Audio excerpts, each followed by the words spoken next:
Hello, Dr. Richter. My name's Tishan Clue II. This is my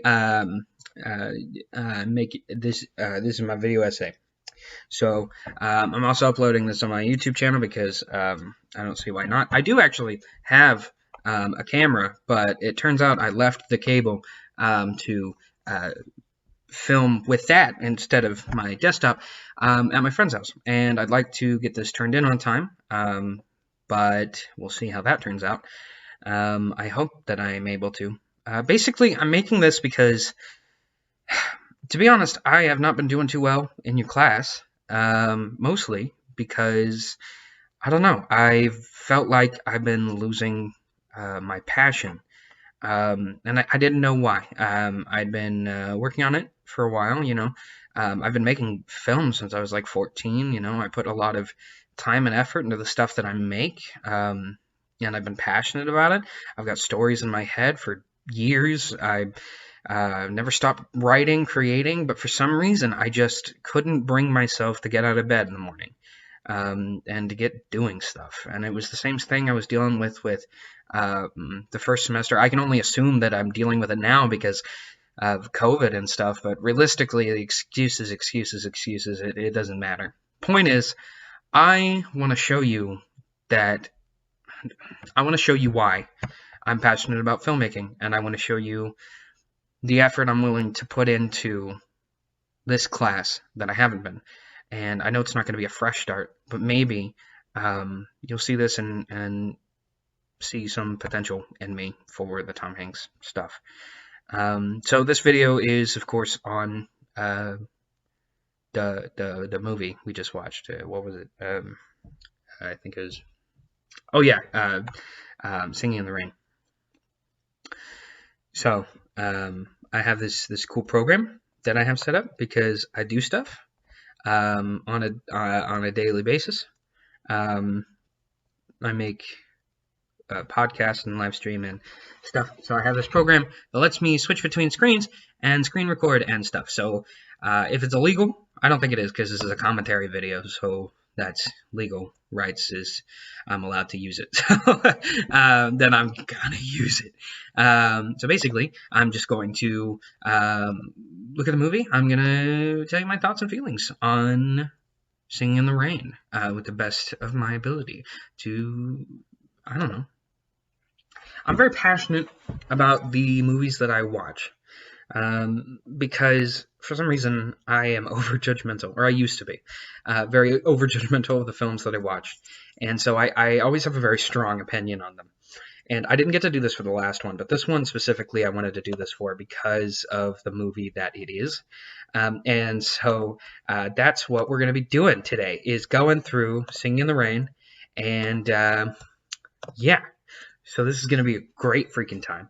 It's going to be me, you, Dr. Richter, and anybody else who decides to watch this video. I'm fixing my hair the wrong direction because you see me in a reversed version of how I see myself, which is normally how society works as a whole, is we see each other as a reversed image of what we actually feel like inside. So, let's get to looking at this thing. So, yeah. Look, I'm a transition now. It's your website. This is, you put it in here. Look at this. It's here. This is Singing in the Rain. This is the movie. I have already watched it already. But I was going to play it in the background. I'm going to turn the sound off because I've already watched it. And talk about some of the scenes within it. So, let's get this starting here. Of course, we got the old lion in the circle, and we have this little opening, which I thought was cute.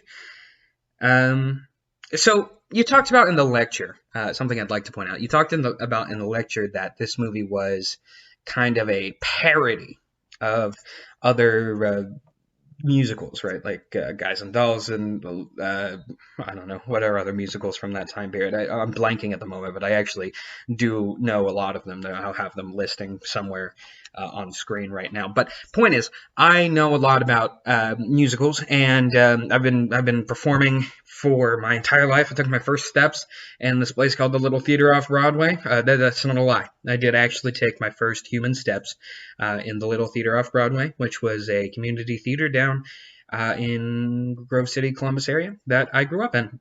So theater is kind of like important to me. So when I saw this movie, before I knew the intentions of parody behind it, right? Parody.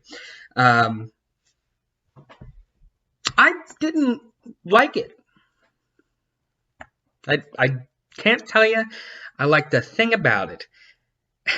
So it's not specifically that I didn't like the film, because the story was cute. You know, you can't really dislike a classic musical. There's a reason it's a classic. It's got all the strong story flows. You're watching a perfected story, and especially with musicals, specifically, each musical has been gone through over and over and over and over again before it's performed on stage, because it's not really something you can change. I mean, musicals have done it, even newer musicals like that one. It was even done in more recent musicals, like Be More Chill. It had some re-edits of it where it had a new song added. The main actor changed. Some of the lines were changed. And Dear Evan Hansen had a cast change. But most of the time for a Broadway musical, it is worked on and worked on and worked on and worked on and worked on and worked on. And there's draft after draft after draft until it's perfectly created into a 2.5 hour to 3 hour production, because that's what's comfortable for a musical to be. Point is, Guys and Dolls as a musical has been drafted so many times that it is what is AKA considered the perfect story.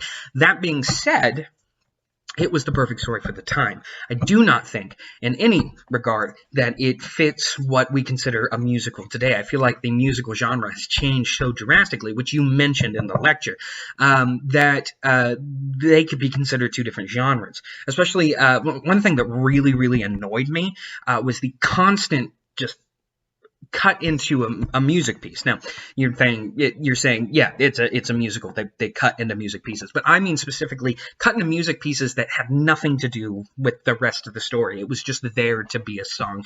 I lean towards this scene in particular, which seemed to be have nothing to do with the rest of the stories. Now, it's a classic song. This is well known by the theater community, I'm sure. But this song in particular had little to nothing to do with the actual story that it was in. And the constant break into dance numbers specifically was absolutely annoying. I couldn't stand just the constant break in the story numbers. It was just one after another after another. Now, I know you don't really care about our personal opinions as learning creators in this field, you know, because it's like these are the people that mastered it. But you know, not specifically that, because like you had some very understandable critiques about Stagecoach, for instance, about its racial racistness, I guess, and misogynist, which for the time period made a lot of sense, and it was a good example of how things have really changed in filmmaking. I do think this film had a lot of the same struggles. It was so white. This was the whitest film I've ever seen. But what you wanted is an analysis of the film, and I agree. That's a much better ask. I think this film, before I watched your lecture and got what the creators were actually trying to get from the film, I think this film is a knock on the film world, the fakeness of the film world. And I think instead of taking things in kind of the dark way we do now, take Black Mirror, for instance, where they take technology and make it look evil and stuff, and kind of like the sci-fi you were talking about, where they take specifically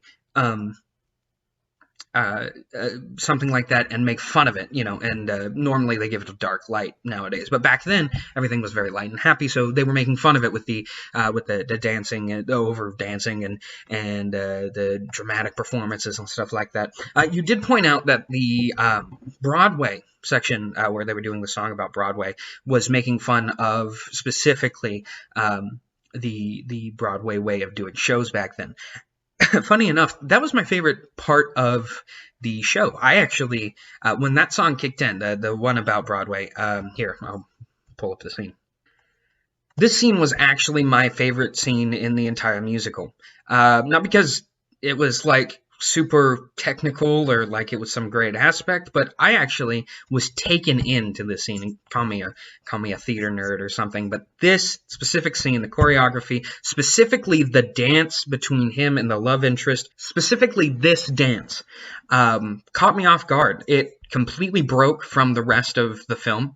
It felt dreamlike. I loved this part of this story the most. In fact, I was thinking to myself while watching the movie, they stumbled upon an actual really cool film idea. A Broadway star hitting his head and coming up with a musical in his head where all of his dreams work out, but on the outside it's a tragedy about how he can't get anything in the world. So kind of, I enjoy tragedies myself, so it's kind of close to my heart. But I actually wished this was the story, not the overall story of what Singing in the Rain is, which I feel like is a bit muddled. This story felt good, and the dancing in this scene, specifically this scene, in the rest of this section of the movie, it went on so long I actually forgot that I was watching Singing in the Rain. I felt like I was watching a completely different creation, and I had wished that it had stayed that way. So now, you said it was a parody. You said this was making fun of shows like this, but I feel like this part specifically was actually my favorite part. I feel like they accidentally hit something else. To me, what this meant was there was something deeper behind the artist. Throughout the entire film, you see this shallowness of him, the main character, the guy in the black here dancing. That's about to transition him here. You see the shallowness in him. Now he's a great guy, but you can see the creator inside of him, what he wants to be. And I feel like after this scene, he realizes the performer that he's meant to be. And now he realizes that earlier, but this really shows what type of performer this is and what type of creations he's able to make. I don't think this is a parody at all. Of course, this is just my interpretation. The cinematography of the scene, the dancing of this, the choreography in the scene, the acting in the scene, it's really nice. I really loved this section of the movie. I thought they stumbled onto something that I wish somebody would take and create. I wish somebody would make a movie based off the story that they came up with in Singing in the Rain. Just saying, because I would watch this 100 times. No wonder at the end of the movie everybody thought it was incredible, because it is incredible. I don't think it's parody at all. Look at this scene. Look at him walk up. Look at the cinematography. And especially for such an old-fashioned movie, this is good stuff. Oh, and I love this. This callback to what he used to be and what he's become. It's good stuff. I love this part of the movie. It's cheesy. It's cute. It's artistic. I like it. Okay? I'm a child. I know. But I like this part of the movie. This is what I think Singing in the Rain could have been, but wasn't. Because for the rest of the movie, this song, actually, I'm glad I clicked on this song. Hated this song. But then when you explain what it was about, the parody of it, I completely got it. He is overkilling the heck out of this song. In fact, I loved and hated this character throughout the entire movie. He felt pointless. He had no character arc, nothing. And then I realized he's making fun of characters like that are just supposed to talk up the main character. This movie is so meta, which I'm a huge fan of meta. And it's so meta that even the audience doesn't realize how meta it is. And I started to realize the genius of it. Because I didn't like this movie. But when you explained to me what was going on, I was like, bro, that's something I would make. This was like the creator was making a story for the sake of what he or she, I don't remember the director. Here, let me look that up real quick. It's right at the top. Oh wait, he's the director. Yeah, because it's Gene Kelly or Donald. I can't. The main character. I don't remember which one's his name. I think it's Donald. But I could be completely wrong. But anyway. It sounded to me like they made this movie not because they wanted to make something for the audience, but so they could rant about their own dislikes of creativity to themselves, and then it just so happened that it also became a classic musical. Uh, so accidentally accomplishing what they didn't want to accomplish by making everybody believe that this was meant to be taken seriously. Because I was sitting, my mom was in the other room, I was watching this movie, and I was like, I can't stand these over-the-top dance numbers because they take away from the story. By the time the song's over, I can't even remember what the story was that I was watching, and then you were like, oh, it's a parody, and I'm like, oh, of course it's a parody, because this is so over the top. Okay, this bit's a bit funny. That's cute. These guys are really, really physically fit. I'm just saying, I am jealous of these guys. They are some of the fittest people.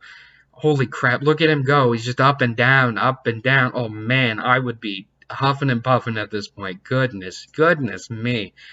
Oh my gosh. Look at him. He's a freaking... Anyway, besides my jealousy of these people's agility, point is that this is so cheesy and over the top that when I was watching it, I was like, this musical is falling in all of the pits and downfalls of the Guys and Dolls musical like that, where it's, oh my gosh, he's still going. This is so over the top. How did I not get that this was a parody? He's just, there he goes. He's still going. What is he doing? This is a clown. And what's this have to do with the story? Because as soon as the scene's over, it cuts to the next scene, and that's just the end of the conversation. They don't continue any of this conversation. That's just it.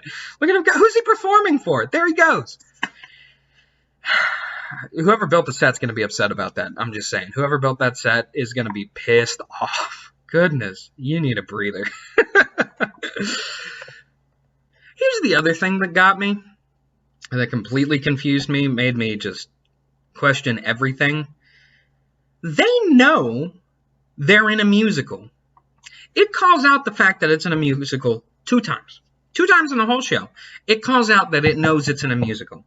And it wasn't like some meta joke. Like, it was actually plot points that had to be hit through the meta-ness, right? First one, it's this scene. This scene right here. This scene has a very classic song, Good Morning.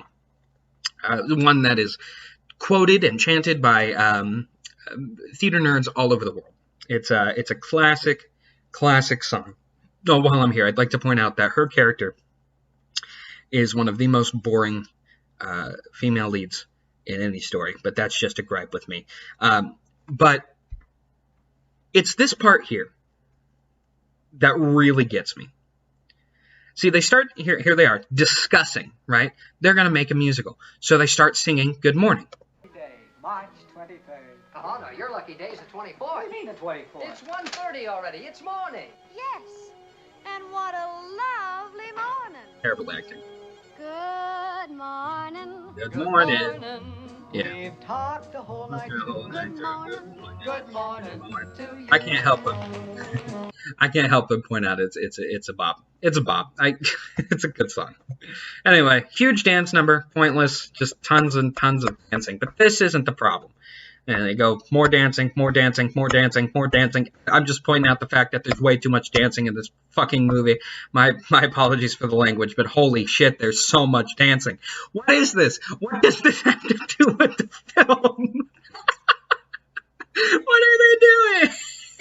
This movie's so ridiculous. Oh my, more dancing. Dancing with coats. Dancing. Okay, they're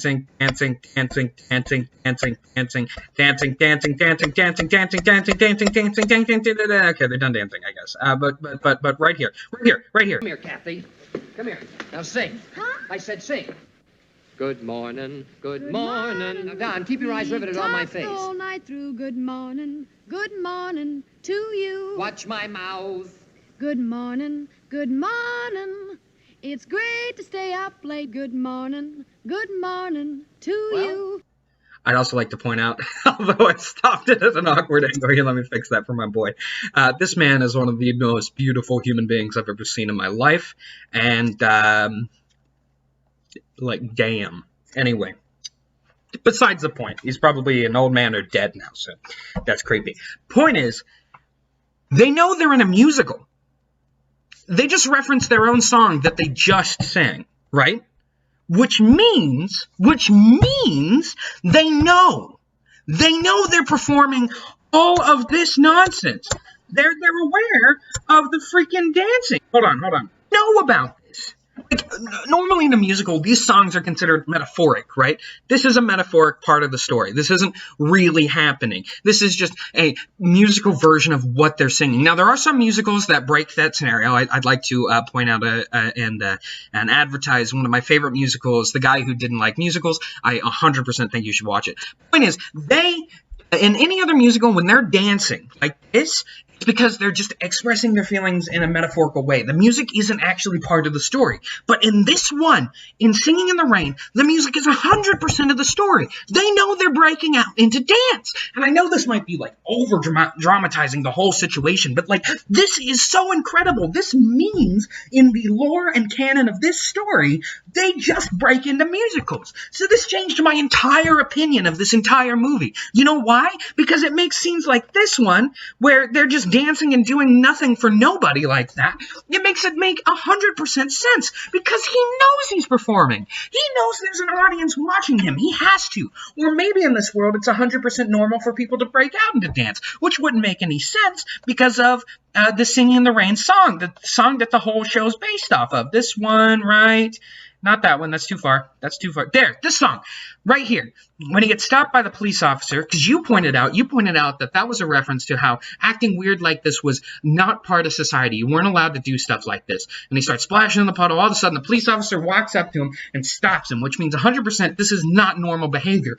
But it is completely having choreographed dances and songs already prepared. You can't improvise that. That's impossible so they know this is a movie.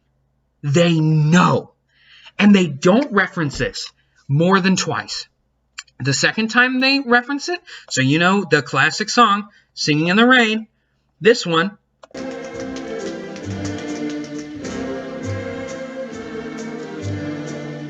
I'm singing and dancing in the rain. So you know that song, right? Well, at the very end of the movie, and you know this because you're the freaking teacher, so of course you know this. This part, right here, as she's about to perform the last song, she asks, Singing in the rain. Singing in the rain. they know the song Singing in the Rain? That was a song? Okay, there's two explanations for this. There's two. One, Singing in the Rain is a popular song that everybody knows. Or two, this story is meta as fuck. Because the only person in this entire movie who should know a thing about Singing in the Rain is my boy over here dancing and, what do you know, singing in the rain. He's the only person for this song, the only person around. But yet, not only do they know, but the entire orchestra knows about Singing in the Rain. That's incredible. That's amazing. That means, for the sake of the story, that they know they're in a musical. That's the only explanation that makes sense to me. So, what? Are they trying to be meta? Is this just lazy writing? I don't know. Is it ingenious? Is it lazy? And then, one more time. This isn't a reference to anything, but this part. After she sings the song and everyone boos her off stage, right here. So she's running away. He comes out. He's like, Heard and loved tonight. She's the real star of the picture, Kathy Selden. so he says that, and then she comes back up. He comes back up, and then what does he do? They're singing their love song from the beginning of the story, and then my man over here picks up this. I saw you from The orchestra already knows the song. They already know the song. You see that? He just starts conducting, and they already know the piece of music.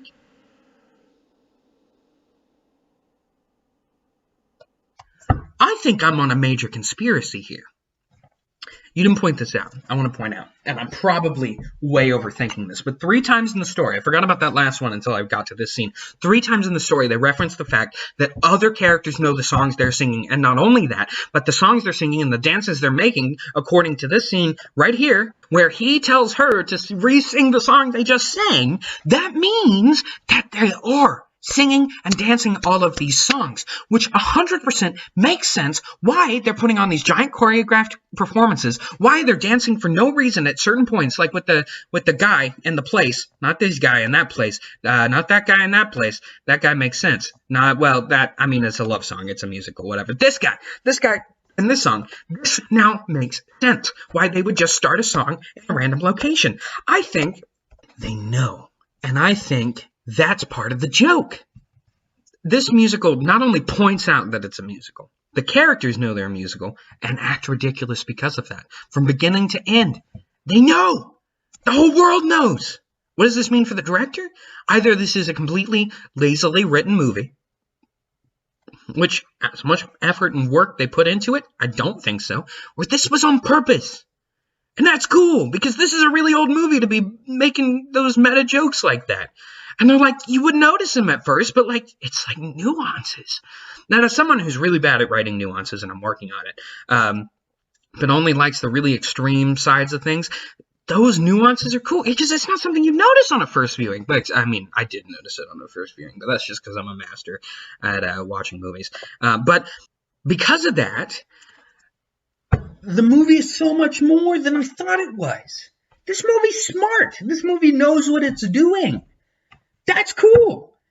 My analysis of this movie is it's more than you think it is. I've known of Singing in the Rain for as long as I've been alive. I think it's such an old classic song now. Everybody knows that. But if you watch the movie, it's not at all what you expected. It was a lot of white actors, a lot of singing and dancing, pretty much just guys and dolls with actors instead of the mafia.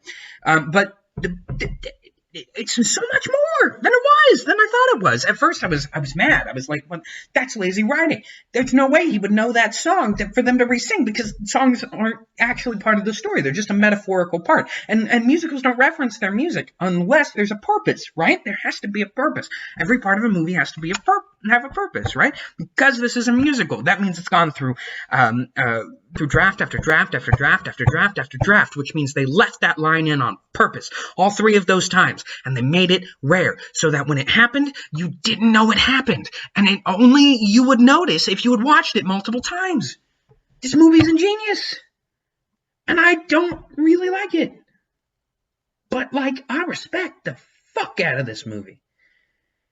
Pardon my language, because there's so much more to it than it would seem, man. So much more to it. That's incredible. So, what's my analysis of this movie? What's my conclusion? The final paragraph? This movie is smart. This movie is a parody for the writer, not for the audience, which isn't done very often, but this is a parody for the writer. The writer who made this wrote it for himself.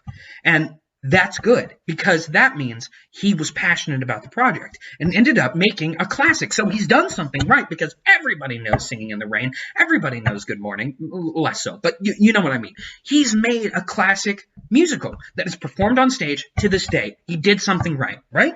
So he had to make it more than it was. The best stuff is the stuff that lasts. And maybe this is just how it lasted to me. But the catchy music, for instance, would last with 100 people. The parody, the obvious parodies of it, like about filmmaking, and the producer later saying that I would never foil somebody else's career for the sake of money and blah, blah, blah, which is just not how production producers work at all, or Hollywood in general, or any business. But maybe it worked like that back then. Let's hope that at some point there was nice, kind, loving people who cared about others. Because it's fucking gone, dude. It's gone. Oh, it's gone. Everything's bad. Oh, everything's bad. Oh, everything's so bad. Oh, goodness. Oh, okay. Anyway, but this movie is smart. and it knows what it's trying to say.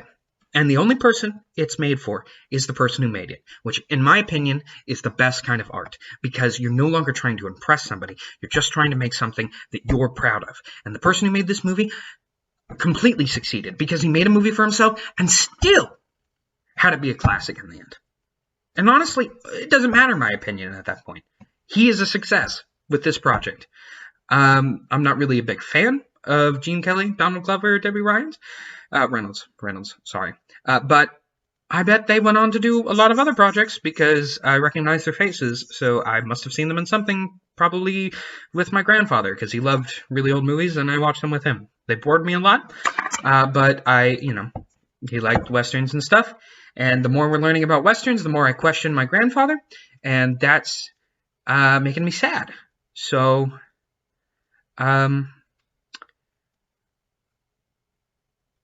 anyway, this movie is smart. This movie is funny. This movie has catchy music, and it's all for the sake of artistic expression.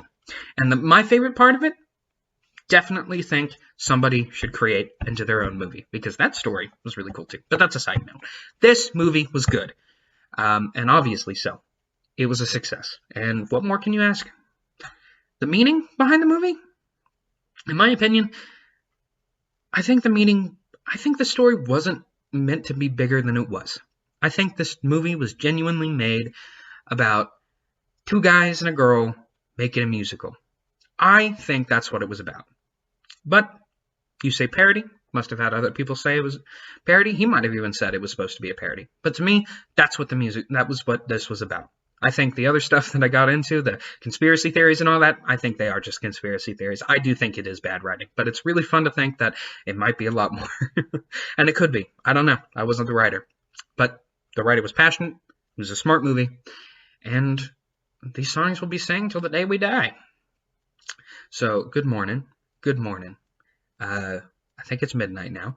So, I think it is in fact midnight.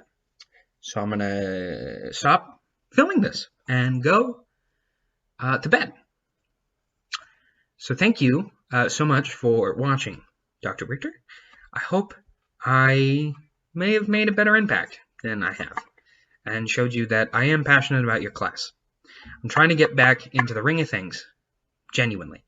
It's been rough, but mental illnesses aside, this is something I love. Movies. Talking about them, ripping them apart, analyzing specifically is a lot of fun for me. But creating movies is the thing that I want to do more than anything in the whole world. I've already planned out my whole life ahead of me, and it's not going to work out the way I see it, obviously, because nobody can plan that far ahead. But I at least hope that right now you can see what I have to offer, at least a little bit of it. So I will have my camera set up next time. I'm a dunce. I'll fix it. And thanks. Thanks for watching. And to the audience, outside of Dr. Richter, if you enjoyed this, I'm thinking about doing this with the rest of the movies I have to watch for this class. And then in the future, just doing movies I enjoy and dislike strongly. For instance, I fucking hate Hamilton. No, excuse me. Hamilton's great. Hamlet. I fucking hate Hamlet. And I'm gonna talk about it. But not today, because I'm done now. So, this has been Timothy Sean Clue II, aka Storyteller, for the audience at home. And thank you for watching. I'm gonna go sleepy time now. Bye!